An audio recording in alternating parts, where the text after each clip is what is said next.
ሰላም ሰላም። ወደ ዛሬው ጥልቅ ዳሰሳችን እንኳን በደህና መጣን። ዛሬ ይዘነው ያቀረብነው ትንታኔ እጅግ በጣም አእምሮን የሚያነቃቃ እና ማለት ጥልቅ በሆኑ ሐሳቦች የተሞላ ነው። በእርግጥም ጥልቅ ነው። መነሻችን ታዋቂው ጸሐፊና ፈላስፋ ዊሊያም ሌን ክሬግ ያዘጋጁት ሪዝነብል ፌዝ ወይም ምክንያታዊ እምነት የተሰኘው መጽሐፍ ነው። በተለይም ከገጽ 93 እስከ 99 ላይ በሚገኘው የእግዚአብሔር ሕልውና በሚለው ርዕስ ስር ያሉትን ታሪካዊና የፍልስፍና ሙገቶች በጥልቀት እንመረመራለን። ልክ ነው። ይህ ክፍል በጣም ወሳኝ ነው። አዎ። እና የዛሬው የዳሰሳችን ትልቁ ምንድን ነው ካልን በተለይም ወንጌላውያን ክርስቲያኖች በእግዚአብሔር መኖር ላይ ያላቸው እምነት በስሜት ላይ ብቻ የተመሰረተ ነው ለሚለው ትችት እምነቱ እጅግ ጥልቅ በሆነ የታሪክ እና የፍልስፍና መሰረት ላይ የቆመ መሆኑን ማሳየት ነው። በትክክል። ውይይታችንን ስንጀምር ግን መጽሐፉ የሚያነሳውን አንድ ትኩረት የሚስብ ታሪካዊ መረጃ ላካፍል። በ1980 የታይም መጽሔት ላይ የወጣ አንድ አስገራሚ ዘገባ ነበር። ያ ታዋቂው ዘገባ። ዘገባው ምን ይላል መሰለ? ማንም ባላሰበው ሁኔታ በምሁራንና የፍልስፍና ሰዎች ዘንድ የእግዚአብሔር ሕልውና ጉዳይ በድጋሚ ተቀባይነት እያገኘ ነው ይላል። አስብ እንግዲህ ያኔ የአካዳሚክ ዓለም ሃይማኖትን እንደ ኋላ ቀር አስተሳሰብ ቆጥሮ ወደ ጎን ገፍቶት ነበር እኮ። ልክ ነው፣ ልክ ነሽ። ያ የታይም መጽሔት ዘገባ በእርግጥም የዘመኑን የአስተሳሰብ ለውጥ ያመላከተ ትልቅ ክስተት ነበር። መጽሐፉ ይህንን ታሪክ ወደ ዘመናችን ሲያመጣው ደግሞ በተለይም ከሴፕተምበር 11 የሽብር ጥቃት ወይም 9/11 በኋላ የተፈጠረውን ሌላ ትልቅ የሐሳብ ፍልሚያ ያሳየናል። የዛሬው አዲስ ኤቲዝም የምንለው በትክክል። ከዛ ጥቃት በኋላ እንደ ሪቻርድ ዶኪንስ እና ዳንኤል ደኔት የመሳሰሉ ጸሐፊዎች በሃይማኖት ላይ እጅግ ጠንካራ የሆነ ትችት በማቅረብ አዲስ የኤቲዝም ንቅናቄ ጀመሩ። ግን ዊሊያም ሌን ክሬግ በመጽሐፋቸው እንደሚያስረዱት በሌላኛው ወገን ደግሞ ይህንን ትችት የሚሞክቱ እጅግ የረቀቁ የእግዚአብሔር ሕልውና ማረጋገጫ የፍልስፍና ሙግቶች አሉ። እና እኛም ዛሬ ማንንም ወገን ሳንደግፍ በመጽሐፉ ውስጥ የቀረቡትን እነዚህን ታላላቅ የፍልስፍና ሙግቶች በገለልተኝነት አብረን እንመራመራለን ማለት ነው። እነዚህ ሙግቶች ዝም ብለው በጭፍን የሚነገሩ ሳይሆኑ እጅግ ጥብቅ የሆነ የሎጂክ ሚዛንን የሚያሟሉ ናቸው። እሺ፣ ይህንን ጉዳይ በዝርዝር እንመልከተው። የመጀመሪያውና ከመጽሐፉ የምናገኘው ታላላቅ የፍልስፍና ሐሳብ የስነ ሕልውና ሙግት ወይም ኦንቶሎጂካል አርጊውመንት ይባላል። ስሙ ትንሽ ይከብዳል። አሁን ይሄ ስሙ ትንሽ ይከብዳል። ኦንቶሎጂካል ምናምን ሲባል የከባድ ሴሚናሪ ትምህርት ይመስላል። ግን ሐሳቡ ምንድን ነው? አብዛኞቻችን እኮ የእግዚአብሔርን መኖር ለማረጋገጥ ስንሞክር ወደ ውጭ ነው የምንመለከተው። ወደ ተፈጥሮ? ወደ ተፈጥሮ፣ ወደ ኮከቦች ወይም ወደ ሳይንስ። ግን ይህ ሙግት የሚነሳው ራሱ እግዚአብሔር ከሚለው ጽንሰ ሐሳብ ወይም በአእምሯችን ካለው ሐሳብ ብቻ ነው። ማለትም እግዚአብሔር የሚባል ነገር በአእምሯችን መታሰቡ ብቻ በእውን ለመኖሩ ማረጋገጫ ሊሆን ይችላል ወይ የሚለውን ነው የሚጠየቀው። መነሻውም አንሴልም ከተባለ የ11ኛው ክፍለ ዘመን ፈላስፋ ነው። ታዲያ አንድ ሰው በአእምሮ ስላሰበው ብቻ እንዴት በእውን አለ ሊባል ይችላል? ትንሽ አይከብድም? እዚህ ላይ በጣም የሚደንቀው ነገር አንሴልም እግዚአብሔርን የገለጸበት መንገድ ነው። አንሴልም እግዚአብሔርን ሲተራገመው ከእርሱ በላይ ታላቅ የሆነ ሌላ ነገር ሊታሰብ ማይችል አካል ይለዋል። ቆይ ይሄንን ትንሽ ቀለል ባለ አማርኛ ነው። ከእርሱ በላይ ታላቅ የሆነ ሌላ ነገር ሊታሰብ ማይቻል ማለት የሁሉ ነገር ማጠቃለያ ፍጹም የሆነ ከሱ የሚበልጥ ምንም ነገር በአእምሯችን መፍጠር የማንችለው ከፍተኛው ጫፍ ማለት ነው። በትክክል ፍጹም የሆነ ታላቅነት ማለት ነው። ይህ ትርጓሜ እኮ የሙግቱ የጀርባ አጥንት ነው። አንሴልም የሚለው ምንድን ነው? ይህንን ፍጹም ታላቅ የሆነ አካል በአእምሯችን ማሰብ ከቻልን ይህ አካል በአእምሯችን ውስጥ ብቻ ሊወሰን አይችልም ይላል። ለምን ቢባል ማንም ሰው ይህንን ታላቅ አካል በአእምሮ ማሰብ ከቻለ ይህ አካል በእውንም ሊኖር ግድ ይለዋል ይላል በመጽሐፉ። ገባኝ። እስቲ ይሄን በአንድ የዕለት ተዕለት ምሳሌ እናስበው። መጽሐፉ ላይ ካለው ሐሳብ ጋር ሲሄድ ለምሳሌ እኔ በአእምሮዬ ውስጥ 100,000 ብር አለኝ ብዬ ላስብ እችላለሁ። በሐሳብሽ 100,000 ብር ግን በሐሳቤ ብታራለው። አሁን ደግሞ በእጄ ላይ በኪሴ ውስጥ ያለ እውነተኛ 100,000 ብር ላስብ። የትኛው ነው የበለከ ታላቅ ወይም እውነተኛ? በእርግጥም በእጅሽ ላይ ያለው ነው። በእጅ ያለው ነው። በሐሳብ ብቻ ከሚኖር ነገር ይልቅ በገሃዱ ዓለም የሚኖር ነገር የበለጠ ታላቅ ነው። በጣም ግሩም ምሳሌ ነው። አንሴልም ያመጣው ሎጂክም ይኸው ነው። ያ በአእምሮአችን ያሰብነው እጅግ ታላቁ አካል በገሃዱ ዓለም የማይኖር ከሆነና በሐሳብ ብቻ የቀረ ከሆነ ታላቅነቱ ጎደለ ማለት ነው። ልክ ነው። ታዲያ ከእርሱ የሚበልጥ ታላቅ አካል ማሰብ አይቃልም ከተባለ ለቱ መጀመሪያ ትርጓሜ ጋር ይጋጫል ማለት እኮ ነው። ስለዚህ እጅግ ታላቁ አካል በእውነት እጅግ ታላቅ ለመሆን በሐሳብ ብቻ ሳይሆን በውን ሊኖር ግድ ይላል። አለበለዚያ ከእርሱ የሚበልጥ በውን ያለ ሌላ አካል ማሰብ እንችላለን ማለት ነው። ዋው! ይሄ እኮ አእምሮን የሚያዞር ግን ደግሞ እጅግ በጣም ብልህ የሆነ የሎጂክ ጨዋታ ነው። ማለት የእግዚአብሔርን ትክክለኛ ምንነት ከተረዳን የለም ብሎ ማሰብ በራሱ የሎጂክ ተቃራኒ ውስጥ ይከተናል ማለት ነው። ልክ ነሽ። መጽሐፉ እንደሚያስረዳው ይህ ሙግት ዛሬም ድረስ እንደ አልቪን ፕላንቲንጋ ባሉ ታላላቅ ዘመናዊ ፈላሰፎች ዘንድ በከፍተኛ ደረጃ የተብራራ የሚገኝ ሕያው ፍልስፍና ነው። ምንም እንኳን አንዳንዶች ከገሃዱ ዓለም ይልቅ በሐሳብ ላይ ብቻ ስለሚያተኩሩ ሊቃወሙት ቢሞክሩም የሎጂክ አወካከሩ ግን እጅግ ጠንካራና በቀላሉ የማይሰበርም። ነገሩ እጅግ በጣም የሚስብ የሆነው እዚህ ላይ ነው። አሁን አንድ ተጠራጣሪ ሰው መጥቶ እኔ በአእምሮ ውስጥ ባለ የሐሳብ ጨዋታ አላምንም፣ እኔ ማየት የምፈልገው የምነካውና የምዳስሰውን ተጨባጭ ዓለም ነው ቢል ክሬግ በመጽሐፉ ለዚህ ሰው የሚሆን መልስ አለ ወይ? አለው። በእርግጥ አዎ አለው። እሱም የስነ ፍጥረት ሙግት ወይም ኮስሞሎጂካል አርጊመንት የምንለው ነው። ይህኛው ሙግት የሚነሳው ይህ የምናየው አጽናፈ ዓለም መኖሩ በራሱ የፈጣሪን መኖር እንዴት ያሳያል ከሚለው ነው። እዚህ ጋር መጽሐፉ ታላቁን የአልጋዛሌን የካላም ሙግት ያስታውቀናል። አዎ፣ ይህንን ከሰፋፊው እይታ ጋር ስናገናኘው አልጋዛሌ በመካከለኛው ዘመን የነበረ ታላቅ ምሁር ነው። በወቅቱ አሪስቶትል ዓለም መጀመሪያ የለውም ከዘላለም የነበረ ነው የሚል ጠንካራ ፍልስፍና ነበረው። አዎ፣ ግሪኮቹ እንደዛ ነበር የሚያምኑት። ልክ ነው። አልጋዛሌ ግን ይህንን ፈጽሞ አልተቀበለውም። አልጋዛሌ ያቀረበው ሙግት በጣም ግልጽና ቀጥተኛ የሆኑ 3 እርምጃዎች አሉት።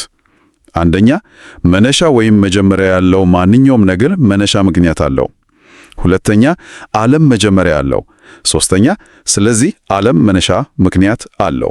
እሺ፣ እስቲ እነዚህን 3 እርምጃዎች እንያዛቸው። የመጀመሪያው እርምጃ መጀመሪያ ያለው ነገር ሁሉ ምክንያት አለው የሚለው ነው። ይህ እኮ በጣም ግልጽ ነው። ከምንም ውስጥ ዝም ብሎ ዘሎ የሚፈጠር ነገር እንደሌለ ሁላችንም እናውቃለን። ምንም ጥርጥር የለውም። ዋናው የክርክር ነጥብ ቢሆነው ሁለተኛው ላይ ይመስለኛል። ዓለም በእርግጥ መጀመሪያ አለው ወይ የሚለው ላይ። ምክንያቱም ዓለም መጀመሪያ ከሌለው ፈጣሪም አያስፈልገውም ማለት ነውና አልጋዛሌ ዓለም መጀመሪያ ያለው ብሎ እንዴት ነው ያረጋገጠው? አልጋዛሌ የተጠቀመው የሂሳብና የሎጂክ መከራከሪያ ዛሬም ድረስ አእምሮን የሚያስደምም ነው። ያለፈው ጊዜ መጀመሪያ የሌለው ማለትም ማለቂያ የሌለው ወይም ኢንፊኒት ቢሆን ኖሮ ምን አይነት የሂሳብ ቀውስ ይፈጠር እንደነበር ያሳያል። እንዴት? እስቲ መጽሐፉም ያነሳውን የፕላኔቶቹ ዙረት ምሳሌ እንመልከት። ጁፒተር ፀሐይን አንድ ጊዜ ዞሮ ለመጨረስ 12 ዓመት ይፈጅበታል። ሳተርን ደግሞ 30 ዓመት ይፈጅበታል። እሺ፣ ማለትም ጁፒተር ፈጣን ነው፣ ቶሎ ቶሎ ይዞራል ማለት ነው። ልክ ነው። አሁን ዓለም መጀመሪያ ከሌለው እና እነዚህ ፕላኔቶች ወደ ኋላ ከዘላለም ጀምሮ ሲዞሩ ይኖሩ ከነበረ እስከ ዛሬው ዕለት ድረስ የትኛው ፕላኔት ነው ብዙ ጊዜ የዞረው? እንግዲህ ጁፒተር ቶሎ ቶሎ ስለሚዞር እሱ ብዙ ጊዜ ዞሯል ማለት ነው። ቆይ ግን ሁለቱም ከዘላለም ጀምሮ ከሆነ የሚዞሩት ሁለቱም ያጠናቀቁት ዙር ማለቂያ የሌለው ወይም ኢንፊኒቲ ነው ማለት እኮ ነው። ታዲያ እንዴት የጁፒተሩ ኢንፊኒቲ ከሳተርኑ ኢንፊኒቲ ሊበልጥ ይችላል? ማለቂያ የሌለው ቁጥር ከሌላ ማለቂያ የሌለው ቁጥር ይበልጣል ማለት እኮ የሂሳብን ሕግ ያፋልሳል። ኦ ዋው! ቆይ ይሄ እኮ ሂሳቡን ሙሉ በሙሉ ያበላሸዋል። በአንድ በኩል ጁፒተር ብዙ ጊዜ መዞሩን እናውቃለን፣ በሌላ በኩል ደግሞ ሁለቱም ማለቂያ የሌለው ዙር አላቸው ካልን ይሄማ አይሰራም። አንደኛው ኢንፊኒቲ ከሌላኛው ሊበልጥ አይችልም። በትክክል አልጋዛሊ ይህንን ነው ያሳየው። ማለቂያ የሌለውን ቁጥር በገሃዱ ዓለም ላይ ልንተገብረው ብንሞክር ሎጂኩ ይፈርሳል። ለምሳሌ ማለቂያ የሌለው ቁጥር ሙሉ ነው ወይስ ጎደሎ ብለን ብንጠይቅ መልስ የለውም። አዎ፣ ፈጽሞ አይታወቅም። ስለዚህ በገሃዱ ዓለም ውስጥ ትክክለኛ የሆነ ማለቂያ የሌለው የነገሮች ስብስብ ሊኖር አይችልም። እናም መደምደሚያው ምንድን ነው? ያለፈው ጊዜ ማለቂያ የሌለው ሊሆን አይችልም። ወደ ኋላ ስንቆጥረው አንድ ቦታ ላይ ማለቅ አለበት። ማለትም መጀመሪያው ቀን ወይም መነሻ ነጥብ ሊኖረው ግድ ነው። ስለዚህ ዓለም መጀመሪያ አለው ማለት ነው እና ያቺ የመጀመሪያ ቀን ደግሞ ጀማሪ ወይም ምክንያት ትፈልጋለች። ነገሮች ዝም ብሎ ከምንም አይፈጠሩምና። አዎ፣ ያ ነው ዋናው ነጥብ። ያ ዓለምን ያስገኘው አካል ደግሞ ከጊዜ ከቦታና ከቁስ ውጭ የሆነ ታላቅ ኃይል መሆን አለበት። ይህ ማለትም እግዚአብሔር ነው። ይህ እጅግ በጣም አሳማኝ ነው። በተለይ አሁን ዘመናዊ ሳይንስ ታላቁ ፍንዳታ ወይም ቢግ ባንግ ብሎ ዓለም መጀመሪያ እንዳለው ማረጋገጡ የዚህን የጥንት የአልጋዛሊን ሙገት ምን ያህል ትክክል እንደነበር የሚያሳይ ይመስለኛል። 100% መጽሐፉም ይህንን አበክሮ የሚያስረዳው። እሺ፣ አሁን ደግሞ ስለ ዓለም መነሻ ካየን አሁን በዚህ ሰዓት በዓለማችን ውስጥ እየተንቀሳቀሱ ስላሉ ነገሮችስ ምን እንላለን? እዚህ ላይ መጽሐፉ ወደ ሌላኛው ታላቅ ፈላስፋ ወደ ቶማስ አኩይናስ ይወስደናል። አኩይናስ ምክንያት አልባው ምክንያት ወይም አንኮዝድ ኮዝ የሚል ሐሳብ አለው። እሱ ሙግቱን የሚጀምረው አሁን በዓለማችን ላይ ከምናየው እንቅስቃሴና ለውጥ ነው። አንድ ነገር ሲንቀሳቀስ ያንን ያንቀሳቀሰው ሌላ አካል አለ ብሎ ያስባል። እስቲ ይሄንን ግልጽ አድርገን ይየው።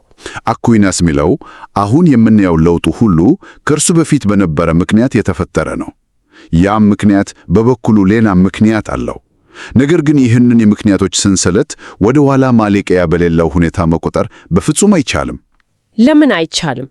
እስቲ የዶሚኖ ድንጋዮችን አስብ። አዎ፣ አንዱ ድንጋይ ሲወድቅ ቀጣዩን ይመታል፣ እሱም ቀጣዩን ይሄዳል። ልክ ነው። አሁን የመጨረሻው ድንጋይ ሲወድቅ እያየን ነው። ያ ድንጋይ እንዲወድቅ መካከለኞቹ ድንጋዮች መውደቅ ነበረባቸው። ነገር ግን ወደ ኋላ ቆጥረን ፈጽሞ የማያልቅ ሰንሰለት ነው ያለው ብንል ማንም ጣቱን ተጠቅሞ የመጀመሪያውን ድንጋይ አልመታውም ማለት ነው። የመጀመሪያው ድንጋይ ካልወደቀ ደግሞ መካከለኞቹም ሆኖ የመጨረሻውን ድንጋይ ፈጽሞ ሊወድቁ አይችሉም ነበር። ግን ድንጋዮቹ ሲወድቁ ያየን ነው። እንቅስቃሴ መኖሩ ተጨባጭ እውነታ ነው። ትክክል።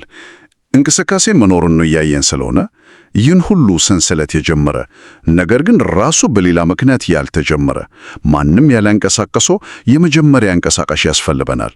ይህ ምክንያት አልባ ሆነ የመጀመሪያ ምክንያት አኩይናስ እግዚአብሔር ብሎ የሚጠራው ነው። ገብቶኛል። አሁን ደግሞ ወደ ጀርመናዊው የሂሳብ ሊቅና ፈላስፋ ላይብኒዝ እንምጣ። እሱ ደግሞ በቂ ምክንያት በሚል መርህ እጅግ ታላቅ የሆነ ጥያቄ ያነሳል። ላይብኒዝ የጠየቀው ጥያቄ አጭር ግን እጅግ ጥልቅ ነው። ከምንም ነገር ይልቅ አንድ ነገር ለምን ሊኖር ቻለ ይላል። በጣም ጥልቅ ጥያቄ ነው። ይህ ጥያቄ እኮ ልጆች ወላጆቻቸውን ሲያበሳጩ ሄ ለምን ሆነ፣ ሰማዩ ለምን እዚህ ሆነ፣ እኛ ለምን ተፈጠርን እያሉ እንደሚጠይቁት አይነት ጥያቄ ነው። ላይብኒዝ ይህንን የልጆች የማወቅ ጉጉት ወስዶ እጅግ በጣም ጠንካራ የሆነ የፍልስፍና ሙገት ቀይሮታል። አጽናፈ ዓለሙ ለምን ኖረ? ምንም ነገር ባይኖር ኖሮስ? ግን ዓለሙ አለ። ታዲያ ለምን ኖረ? እዚህ ላይ የላይብኒዝ ሐሳብ በጣም ብሩህ ነው። ላይብኒዝ ሲያብራራ ማንኛውም ያለ ነገር መኖሪያው የሆነበት ምክንያት ሁለት ነው ይላል። ወይ በራሱ ተፈጥሮ ውስጥ ያለ የግድ መሆን ያለበት አስፈላጊነት ነው፣ አሊያም ደግሞ ከእርሱ ውጭ በሆነ ሌላ ምክንያት ነው። ቆይ በራሱ ተፈጥሮ ውስጥ ያለ አስፈላጊነት የሚለውን ትንሽ እናብራራው። ይህ ማለት መኖር ግድ ሆኖ ላለመኖር ማይችል ነገር ማለት ነው። አዎ፣ ለምሳሌ የሂሳብ ሕጎችን ብንወስድ 2 ሲደመር 2 4 መሆኑ ፈጣሪ የሚያስፈልገው ነገር አይደለም። በራሱ ተፈጥሮ እውነት መሆን ያለበት ነገር ነው። የዓለማችን ህልውና ግን እንደዛ አይደለም። ዓለማችን መኖሩ ግድ የሆነ ነገር አይደለም። ምክንያቱም ዓለማችን ባይኖር ኖሮ ብሎ ማሰብ ይቻላልና። ልክ ነው። አጥናፈ ዓለሙ ባይኖርም ምንም የሚበላሽ የሎጂክ ህግ የለም። ስለዚህ ዓለም መኖር ማብራሪያ ወይም ምክንያቱ ከራሱ ከዓለሙ ውጭ መሆን አለበት። ላይብኒዝ እዚህ ላይ አንድ ወሳኝ ነጥብ ያነሳል። ዓለም ዘላለማዊ ነው፣ መጀመሪያ የለውም ብለን ብናስብ እንኳን የላይብኒዝ ጥያቄ አሁንም ይሰራል። እንዴት ይሰራል? ለምን ይህ ዘላለማዊ ዓለም ሊኖር ቻለ? ለምን ምንም ነገር አልሆነም? የሚለው ጥያቄ አሁንም ማብራሪያ ይፈልጋል። የዚህ ዓለም መኖር ማብራሪያ ራሱን የቻለ የህልውናው ምክንያት በራሱ ውስጥ የሆነ አካል መሆን አለበት። በእንግሊዝኛው ሜታፊዚካሊ ኔሰሰሪ ቢይንግ ይለዋል መጽሐፉ። የአካል ራሱ እግዚአብሔር መሆኑን ነው ላይብኒዝ የሚያስረዳው። ታዲያ ይህ ሁሉ ሲጠቀለል ምን ማለት ነው? ይህ ውይይት እነዚህ ሁሉ ጥልቅ የፍልስፍና እና የሎጂክ ሙግቶች ዛሬ ይህንን ዳሰሳ ለሚያዳምጡት ወንጌላውያን ክርስቲያኖች ለምን ይጠቅማሉ ወደሚለው ተግባራዊ ጠቀሜታ ስንመጣ መጽሐፉ አንድ ትልቅ መልእክት ያስተላልፋል። አዎ፣ ትልቁ ቁም ነገር እሱ ነው። ክርስትና እውነት መሆኑን ማወቅ ወይም በድጋገር መኖር ማመን በስሜት ላይ ብቻ የተንጠለጠለ አይደለም። ዝም ብሎ መን ጥያቄ አትጠይቅ በሚል አቋም ላይ የተመሰረተ አይደለም። ይልቅንም እጅግ ጥልቅ በሆነ የታሪክና የሎጂክ መረጃ የተደገፈ መሆኑን ያሳያል። እምነትን ለሌሎች ለማካፈልም ሆነ የዘመናችንን ሴኩላር ትችቶች ለመቋቋም እነዚህ በታሪክ የዳበሩ የፍልስፍና ሙግቶች ጥልቅ የሆነ መተማመንን ይሰጣሉ። በትክክል አንሴልም፣ አልጋዛሊ፣ አኩይናስ፣ ላይብኒዝ እነዚህ ሁሉ የሰው ልጅ አእምሮ እግዚአብሔርን በማሰብ ርግድ የደረሰበትን የክፍታ ጫፍ ያሳያሉ። ሰዎች ይህን ሀሳብ ሲረዱ የእምነታቸው ስር የሰደደና በማንኛውም የአካዴሚክ ጥያቄ በቀላሉ ማይናወጥ ይሆናል። እኛ እዚህ ጋር የቀረቡትን ምንጮች በገለልተኝነት እያቀረብን ቢሆንም የሙግቶቹ ጥንካሬ ግን ለማንኛውም ግልጽ ነው። ይህ አንድ ጠቃሚ ጥያቄ ያስነሳል። ምን አይነት ጥያቄ? እነዚህ ጥንታዊ የፍልስፍና ሙግቶች ዛሬም ድረስ ዘመናዊውን የአካዴሚክ ዓለም ማናወጥ ከቻኑና ታዋቂ ፈላስፎች የእግዚአብሔርን ጽንሰ ሐሳብ በድጋሚ እንዲያስቡ ካደረጉ በዓለማዊ እይታ ውስጥ እንደ የተረጋገጡ እውነቶች የሚወሰዱ የዓለምን መነሻ በተመለከተ ያሉ ሌሎች ግምቶች ምን ያህል ጽኑ ናቸው? ዋው! ይሄ ከባድ ጥያቄ ነው። አዎ፣ እኛ ቀለል ያለችዋን ለምን የምትሏን ጥያቄ በጥልቀት በመጠየቅ ማለትም ላይብኒዝ እንዳደረገው ለምን አስናፈ ዓለሙን ኖረ በማለት ብቻ ምን ያህል የዘመናችንን የሴኩላሪዝም ግምቶች ልንሞግታቸውና ልንቀለብሳቸው እንችላለን። ይህ እያንዳንዱ ሰው ራሱን ሊጠይቅና አእምሮውን ሊያሰራበት የሚገባ ትልቅ የቤት ስራ ነው። በእርግጥም አእምሮን የሚያነቃቃና ለቀጣይ ምርምር በር የሚከፍት ጥያቄ ነው። የዛሬው ጥልቅ ዳሰሳችን ዊሊያም ሌን ክሬግ ካዘጋጁት ምክንያታዊ እምነት ከተሰኘው መጽሐፍ ገጽ 93 እስከ 99 ላይ በመነሳት የእግዚአብሔርን ሕልውና የሚያሳዩትን የታሪክ የስነ ሕልውና እና የስነ ፍጥረት ሙግቶችን አብረን የቃኘንበት ነበር። በጣም ደስ የሚል ቆይታ ነበር። አዎ፣ እነዚህ ጥልቅ የፍልስፍና እይታዎች እምነትና ምክንያት እንዴት አብረው እንደሚራመዱ ጥሩ ማሳያዎች ናቸው። በቀጣይም ሌሎች አእምሮን የሚያሰፉና ጥልቅ ሐሳቦችን እምንዳስስ ይሆናል። አብራችሁን ስለነበራችሁ እናመሰግናለን። ቻው ቻው።